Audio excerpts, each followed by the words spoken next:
saya diminta menyampaikan undangan dari Tun Abdul Razak kepada Pak Harto. Ia menyambut baik undangan itu. Mereka bertemu di Kesultanan Pahang, Malaysia, dalam suasana penuh persahabatan. Rupanya Tun Razak ingin membalas kebaikan hati Pak Harto yang telah mengantarnya selama di Surakarta beberapa waktu silam. Saya yakin hubungan baik yang kembali tersambung antara Indonesia dan Malaysia pasca Dwi Korah salah satunya disebabkan hubungan personal yang bagus di antara kedua tokoh ini.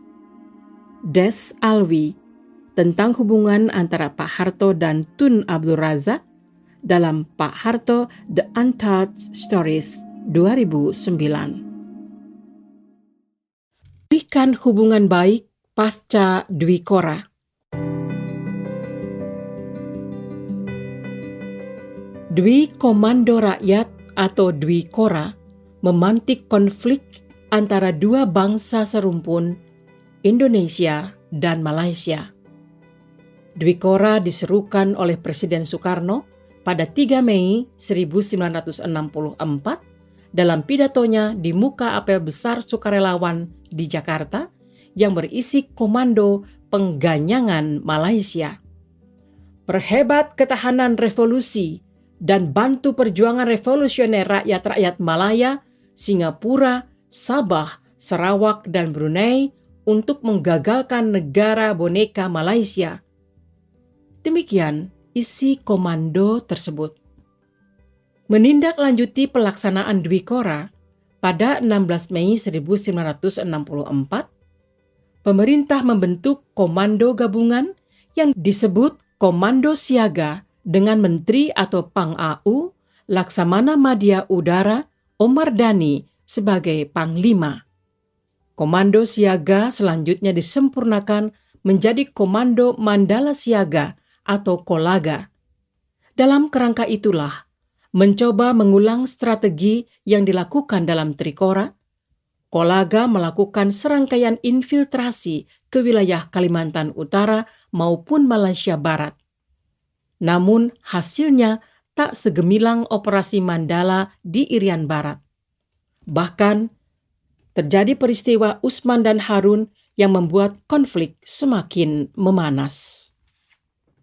Harun alias Thohir bin Said dan Usman Janatin bin Haji Ali Hasan adalah dua prajurit KKO, Korps Komando Operasi, kini Korps Marinir, bersama Gani bin Rauf, seorang sukarelawan terlatih, melakukan penyusupan ke wilayah Singapura untuk melakukan sabotase. Namun usai menjalankan aksinya, Gani berhasil meloloskan diri, sementara Usman dan Harun ditangkap penguasa setempat pada 13 Maret 1965. Untuk kemudian menjalani pengadilan di Singapura. Jenderal Soeharto yang baru saja menjadi Presiden kedua Republik Indonesia berusaha dengan berbagai cara agar keduanya mendapatkan pengampunan dan diringankan hukumannya, termasuk mengirimkan surat kepada Presiden Singapura dan Perdana Menteri Lee Kuan Yew, namun hal itu tak membuahkan hasil. Akhirnya, Usman dan Harun dihukum gantung pada 17 Oktober 1968. Seperti dituturkan oleh Cokro Pranolo, yang sehari sebelumnya bersama A.R. Ramli diutus pemerintah untuk menemui keduanya di penjara Changi. Presiden Soeharto menyampaikan salut kepada keduanya.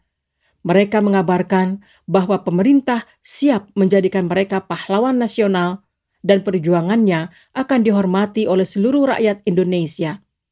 Pak Harto juga mengabulkan permintaan mereka untuk dimakamkan berdampingan di Indonesia.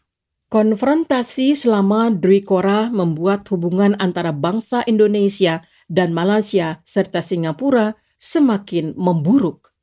Ditambah lagi dengan peristiwa Usman dan Harun. Meski demikian, Pak Harto yang tampil menjadi pejabat presiden tak ingin turut larut dalam konfrontasi tersebut. Ia berinisiatif menyelesaikan konflik dengan caranya sendiri. Memulihkan hubungan baik adalah pilihan Pak Harto dalam penyelesaian konflik tersebut. Pada 2 Juni 1966, pemerintah Indonesia menyampaikan nota pengakuan atas Republik Singapura kepada Perdana Menteri Lee Kuan Yew. Dibalas oleh pemerintah Singapura dengan mengirimkan nota jawaban kesediaan untuk mengadakan hubungan diplomatik dengan Indonesia. Sementara pemulihan hubungan Indonesia dengan Malaysia dimulai dengan diadakannya perundingan di Bangkok 29 Mei sampai 1 Juni 1966 yang menghasilkan perjanjian Bangkok yang berisi kesepakatan kedua belah pihak untuk menghentikan tindak permusuhan dan memulihkan hubungan diplomatik serta penegasan kembali masyarakat Sabah yang telah memutuskan bergabung dengan Federasi Malaysia.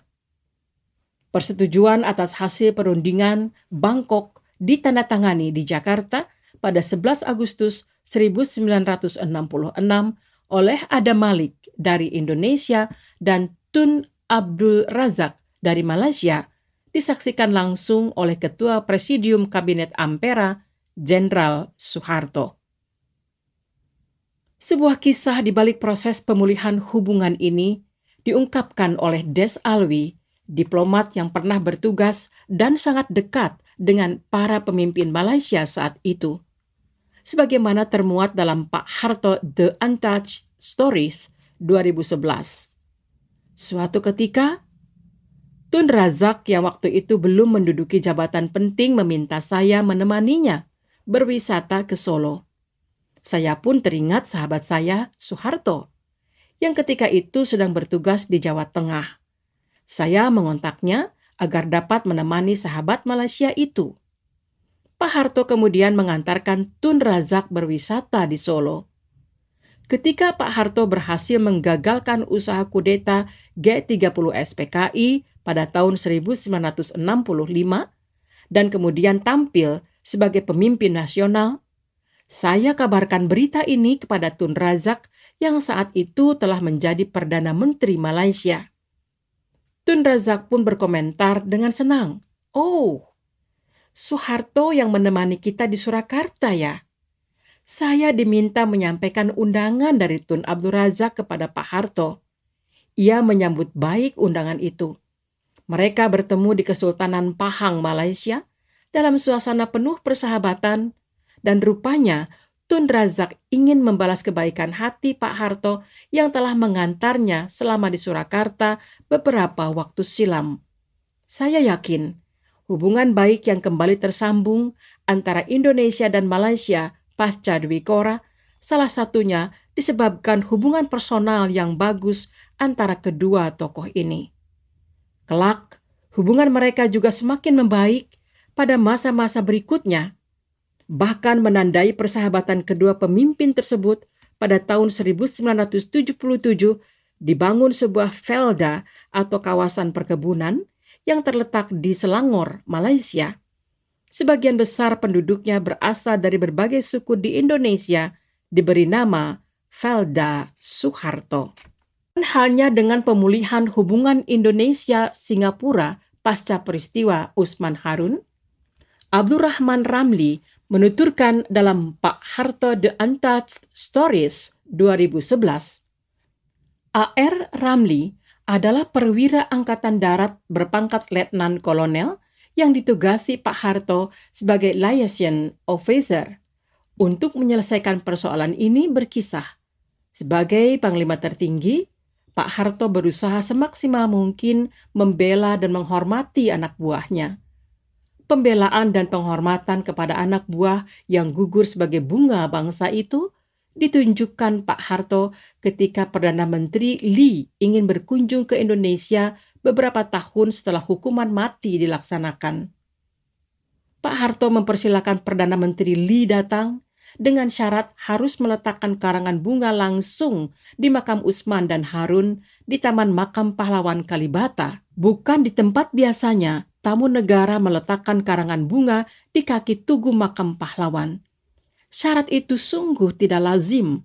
Namun entah dengan pertimbangan apa, Perdana Menteri Lee pada tahun 1973 setuju meletakkan karangan bunga di makam Usman dan Harun. Baru setelah itu hubungan Jakarta-Singapura membaik. Membubarkan PKI dan melarang komunisme.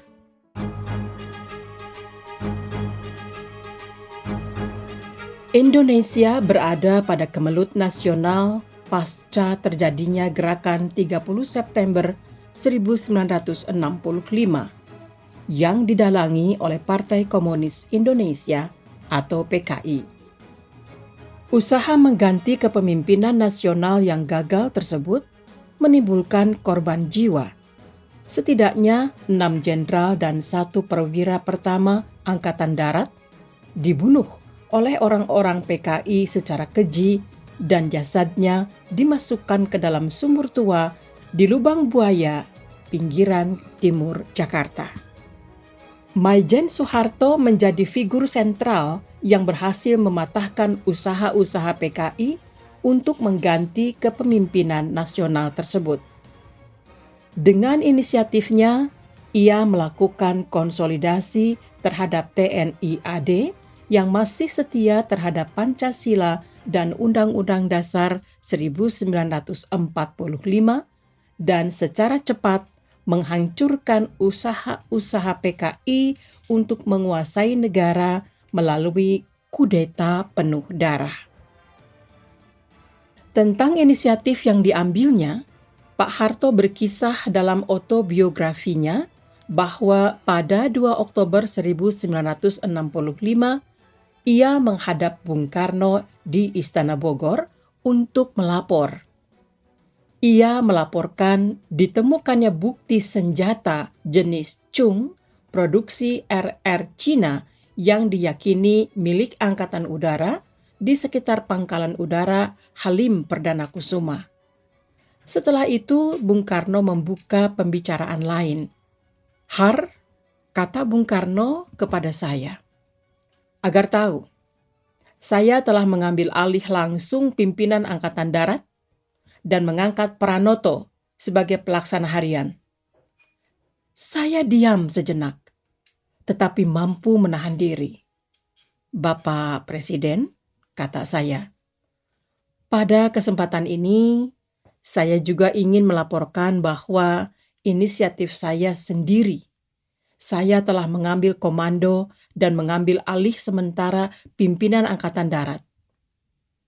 Inisiatif ini saya ambil karena biasanya apabila Jenderal Yani berhalangan, saya yang ditunjuk mewakili beliau. Selain daripada itu, untuk menjaga kekosongan pimpinan Angkatan Darat dan untuk memberi ketenangan kepada umum dan para panglima Kodam, inisiatif saya itu sudah saya umumkan lewat RRI." Diam sejenak. Tetapi lalu saya sambung lagi. "Saat ini, karena Bapak Presiden telah mengangkat Jenderal Pranoto sebagai pelaksana harian, dan supaya jangan menimbulkan dualisme pimpinan dalam Angkatan Darat, saya serahkan tanggung jawab keamanan ini dan ketertiban umum pada pejabat baru." Segera Presiden bereaksi, "Jangan! Bukan maksud saya begitu. Harto tetap bertanggung jawab mengenai keamanan dan ketertiban." Saya balik bertanya, "Lantas, dasar saya apa?" Dengan tertulis Bapak telah mengangkat Mayor Jenderal Pranoto dan harus ditaati. Saya bernafas sebentar untuk mengendalikan emosi. Orang bisa mengira saya tidak tahu diri, ambisius, dan tidak patuh. Kan repot, Pak. Semua diam sebentar. Tetapi lalu Presiden bertanya, "Lantas, bagaimana caranya?" Satu-satunya cara adalah dengan pidato radio kepada rakyat bahwa saya diberi tugas bertanggung jawab mengenai pemulihan keamanan dan ketertiban oleh Bapak Presiden. Saya tegaskan, saya merasa bertanggung jawab. "Mana sabur?"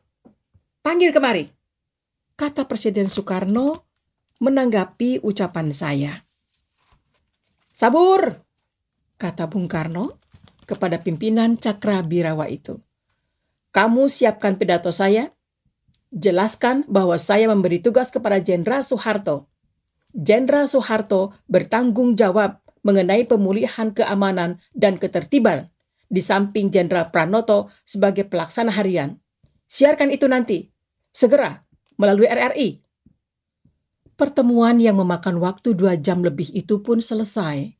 Dan saya kembali dari Istana Bogor dengan membawa reel pita suara berisi rekaman pidato Presiden Soekarno yang dibuat di istana itu. Jam 4 sore, saya meninggalkan Bogor.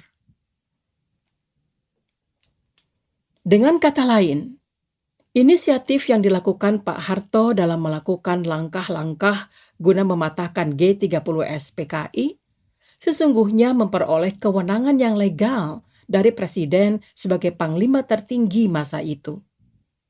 Kemelut semakin meninggi ketika masyarakat yang anti PKI berusaha melakukan pembalasan terhadap kekejaman yang berpuluh-puluh tahun sebelumnya telah dipraktikkan para penyokong ideologi Marxisme-Leninisme itu.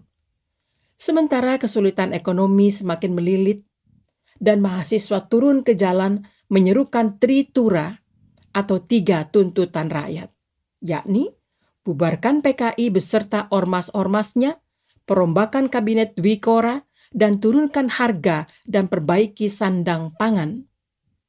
Presiden Soekarno tidak juga bergeming dengan tekanan-tekanan yang datang dari kelompok masyarakat dan mahasiswa.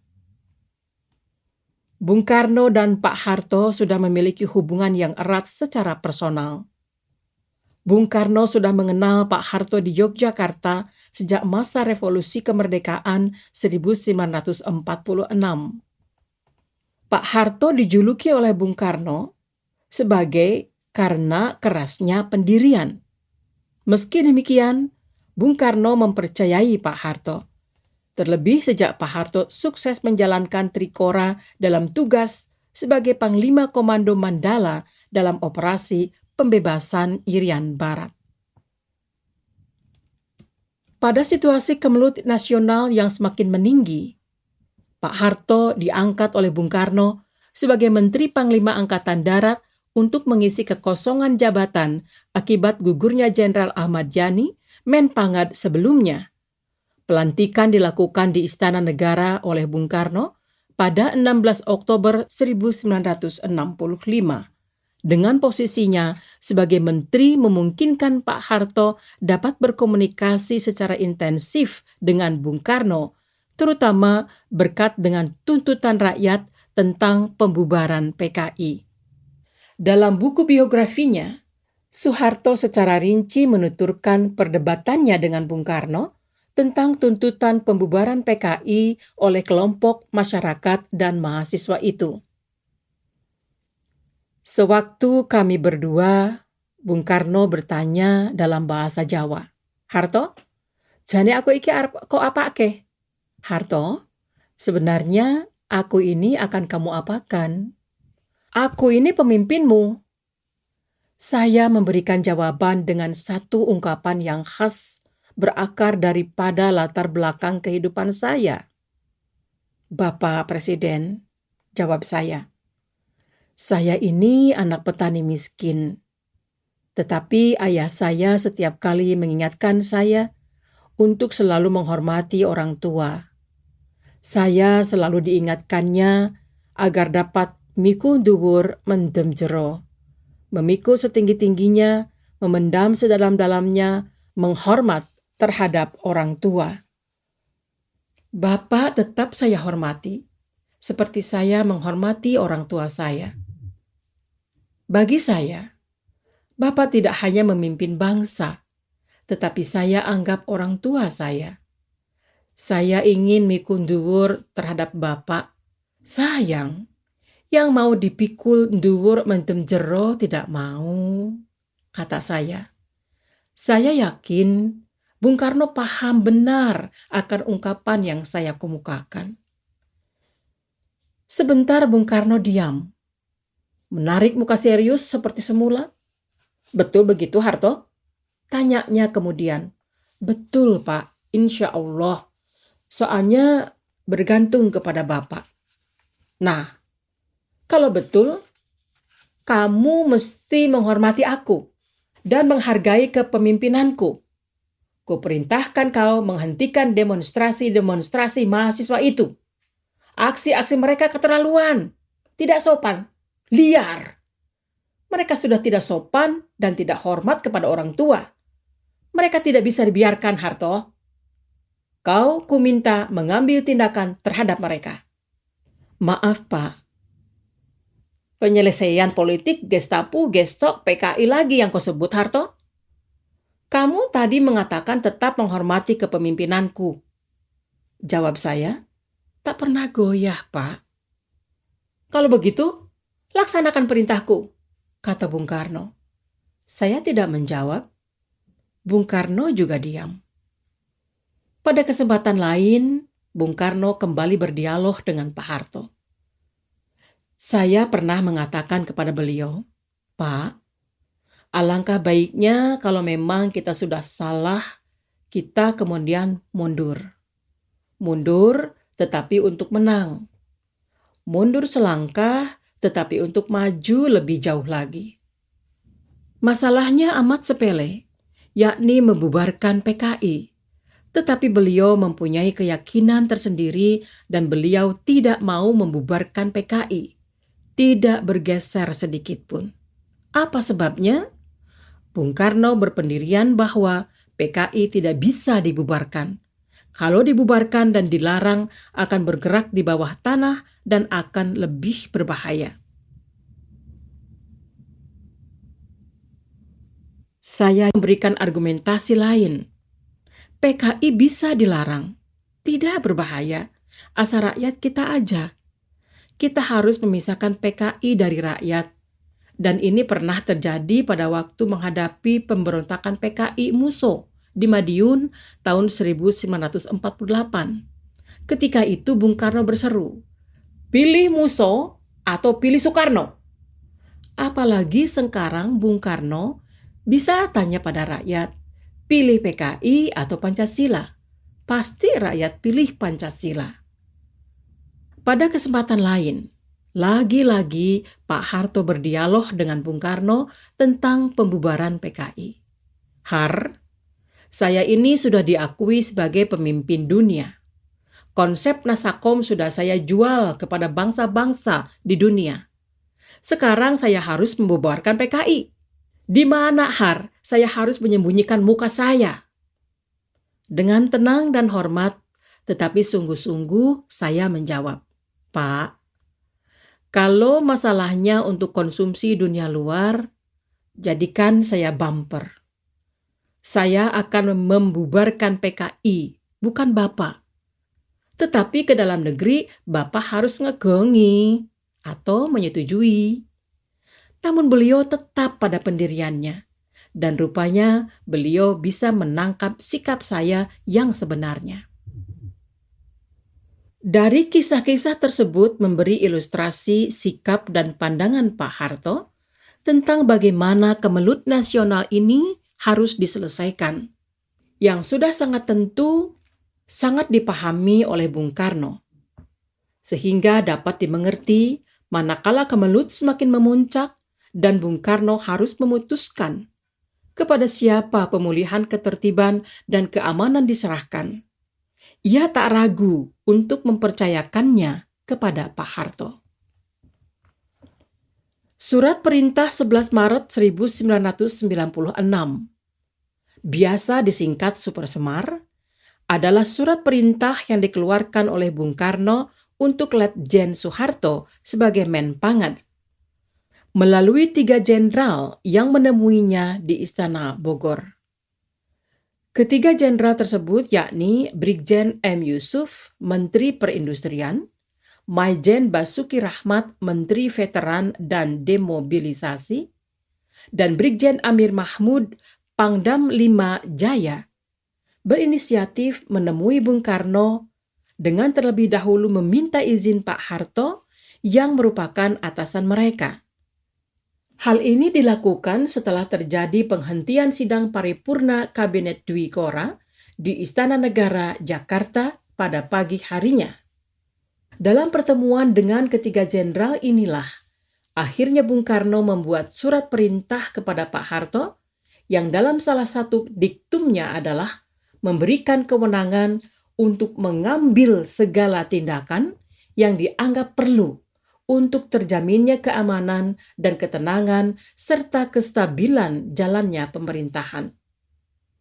Berbekal Super Semar, Pak Harto segera mengambil inisiatif dengan membubarkan PKI. Inisiatif ini diwujudkan melalui penerbitan Keputusan Presiden Nomor 1/3/1966 tentang pembubaran PKI termasuk bagian-bagian organisasinya tingkat pusat sampai daerah. Kepres tersebut ditetapkan di Jakarta pada tanggal 12 Maret 1966 oleh Presiden Pangti Abri, mandataris MPRS, PBR atas nama beliau ditandatangani oleh Letnan Jenderal TNI Soeharto. Sesungguhnya, Super Semar praktis hanya digunakan oleh Pak Harto untuk melakukan dua hal, yakni membubarkan PKI beserta underbrow-nya, memproses hukum tokoh-tokoh nasional, utamanya para menteri yang terindikasi terlibat G30 SPKI. Respon Bung Karno tentang pelaksanaan Super Semar disampaikan dengan jelas dalam pidatonya pada 17 Agustus 1966 yang diberi judul antara lain Bung Karno mengatakan, surat perintah 11 Maret itu mula-mula dan nampak dalam kurun waktu membuat mereka bertempik sorak kesenangan. Dikiranya SP 11 Maret adalah penyerahan pemerintahan. Dikiranya SP 11 Maret itu suatu transfer of authority. Padahal tidak. SP 11 Maret adalah suatu perintah pengamanan jalannya pemerintahan. Demikian kataku waktu melantik kabinet. Kecuali itu, perintah pengamanan keselamatan pribadi Presiden, perintah pengamanan wibawa Presiden, perintah pengamanan ajaran Presiden, perintah pengamanan beberapa hal, dan Jenderal Soeharto telah mengerjakan perintah itu dengan baik, dan saya mengucapkan terima kasih kepada Jenderal Soeharto akan hal itu. Keberhasilan Pak Harto menjalankan Super Semar membuka babak baru dalam kehidupan bangsa Indonesia. Sidang umum MPRS 4 yang digelar 20 Juni 1966 bahkan menghasilkan ketetapan MPRS Nomor 9/MPRS/1966 yang menguatkan Super Semar sebagai payung hukum. Dengan demikian, surat perintah tersebut tidak bisa dicabut lagi oleh siapapun, kecuali oleh MPRS itu sendiri. Selain itu, dengan TAP MPRS Nomor 9/MPRS/1966, maka pembubaran PKI yang dilakukan dengan Super Semar juga dikukuhkan menjadi produk hukum. Termasuk dalam TAP itu, larangan untuk kegiatan menyebarkan atau mengembangkan paham dan ajaran komunisme, Marxisme, Leninisme di Indonesia. Mengomentari hal ini, Bung Karno dalam acara pelantikan Menteri Kabinet Ampera beberapa waktu kemudian menyatakan bahwa hatinya mendapat 3 plong. Plong pertama, Kabinet Ampera dibentuk bersama-sama oleh Presiden Soekarno dan Letnan Jenderal Soeharto. Plong kedua, program Kabinet Ampera adalah catur karya. Dan plong ketiga, MPRS telah mengukuhkan surat 11 Maret. Surat perintah 11 Maret diambil over oleh MPRS. Itu yang membuat saya paling plong. Dengarkan bagian selanjutnya hanya di channel Dengar Buku.